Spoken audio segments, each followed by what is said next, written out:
Hi, I'm Chris Ketzley, Supervisor, Town of Glenville, and we're in the Yates Mansion here today. Yates Mansion is one of our most historically significant buildings in the town of Glenville. The original part of the building, there's actually three parts of the building. The original part of the building was built in about 1790 by a gentleman who came back from the Revolutionary War named Yates. His family had owned the property prior to that, but it was just a property. There might have been other homes here, we don't know that. But the main part of this house was actually built about 1790, and Yates went on to farm the property, as much of the property around here was agricultural. Mr. Yates also had that purpose for this property. About the 1860s or so, the Yates family sold the farm to John Birch and his family. And Mr. Birch continued the agricultural purpose of the property, but added the addition that we're sitting in here right now in about somewhere between 1860 and 1880. We don't have exact records for that, but it is much more of a Victorian style. And many alterations then occurred to the original Federalist style of the house to make it look more Victorian. Going forward, at about 1920s or so, a woman bought the house and turned it into an inn.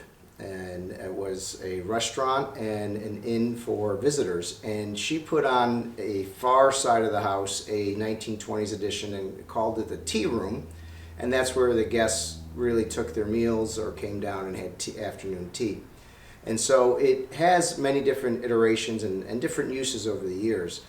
Fast forward into the late 20th century, it was purchased by a business, turned into an office, and they built additions on the back of the house about 1980s. Those additions have been removed now. Most recently, it was a multi-family house where it really lost its purpose and lost a lot of its historic value, unfortunately.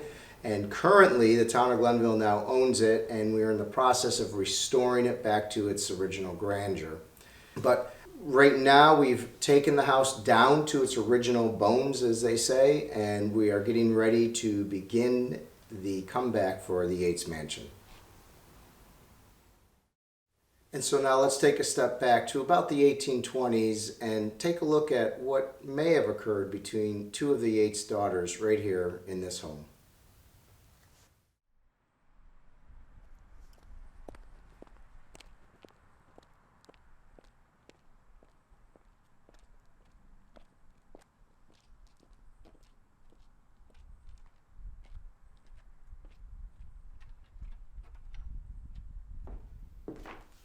Greetings, sister. I fear I bring unhappy news, Maria. Colonel LePage has sent word that his arrival will be delayed by a week. Did he say why? Business. Business? War business? Money business? Drinking business? I should be jealous. That courtship remains to him so unbusinesslike. Romance should never be a business. Love is not a business, nor shall it ever be. Courtship, however, must have its rules, or no man could ever learn to obey. And what, dear sister, gives you leave to open my personal mail? To soften your pain. He seems so much in distress by the scrawl on the cover that I wish to break it to you gently. Thoughtful, I suppose.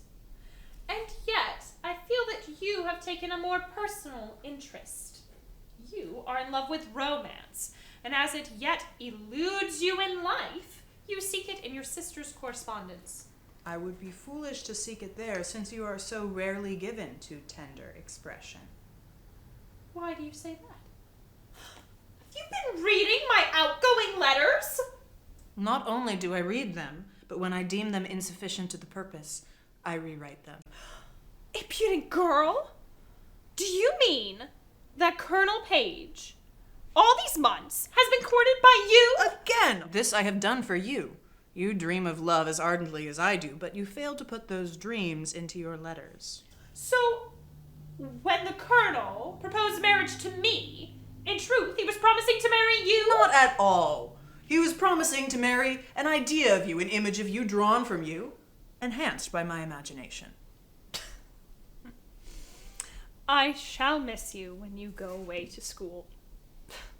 By then, of course, I shall be married and have no further need for your imaginings. You will be free to write them into your entertaining novels. Yet it frightens me to leave behind this family, this house. You'll be a mere 2 days' journey hence, and I shall be eager to visit you at this new school. They say the academy is more costly even than Harvard.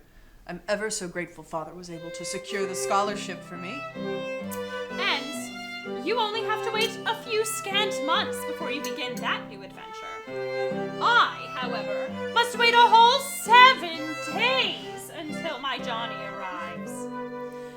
Oh, mother dear, I live in fear, though I'm both good and bonny. I wish to weep, for in my sleep I start and dream of a Johnny. When Johnny then comes down the glen to woo me, don't deter him, but with consent give your consent. He's kind and I prefer him. Most other men around the glen are quick to start their kissing, and with a lass the night will pass till daylight finds him missing. Then comes the time she shows the crime that comes when maids don't marry. Her belly swells and soon foretells the shame she'll always carry.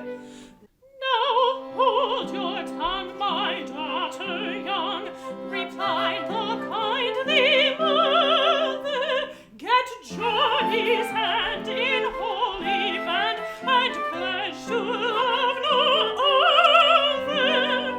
And if he's kind and please your mind with proper love accorded, then here I'll stand on mother grand with all her dreams rewarded. Where did these musicians come from? Suffice it to know that they are here now, and my dreams are thus given both voice and music. Father hired them for you, didn't he? Dear Anna, have a little bit more romance in your day-to-day life like you do in my letters. I have much to learn about the world. And the world has much to learn from you. When I sing, I'm only heard by those who are nearby me. But when you write, your novels will be passed from hand to hand for centuries to come. You're very kind. I worry I have no useful information to impart, no good stories to tell. I'm sure you have many. And like Fanny Burney and Jane Austen, you can weave them into compelling tales. Draw them from life. Tell the story of 2 sisters. One, a singer, saw that she had no future upon the concert stage, and thus allowed a wealthy colonel to woo her. And the other? The other, a young writer, wished to further her education and sought entry to the Litchfield Academy. She practiced her art upon her sister's letters sent to the colonel. Thus did the colonel agree to marry that sister. What she did not know is that the sister made it a condition of this marriage that he pay for the other sister's tuition and pretend that it was a gift from the academy.